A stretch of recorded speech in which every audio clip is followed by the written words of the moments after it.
ঈশ্বর ইসরায়েলকে মিশর থেকে বাহির করেছেন, কিন্তু তিনি যেরেমীয় 30:3 বলেছেন, কেননা সদাপ্রভু কহেন, দেখো, এমন সময় আসিতেছে, যে সময় আমি আপন প্রজা ইসরায়েল ও জিহুদার বন্দিদশা ফিরাইব, আর আমি তাহাদের পিতৃপুরুষদিগকে যে দেশ দিয়াছি, সেই দেশে তাহাদিগকে ফিরাইয়া আনিব, এবং তাহারা তাহা অধিকার করিবে।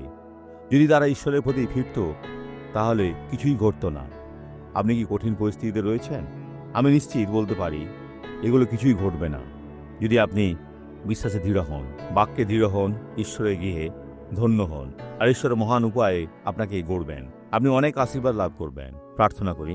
পিতা, এখন এই ব্যক্তিকে আশীর্বাদ করি, এদের জীবন থেকে প্রতিটি মন্দকে বাহির করি। মন্দ এই ব্যক্তিকে এখনই ত্যাগ করো, যিশুর নামে। ঈশ্বর আশীর্বাদ করুন।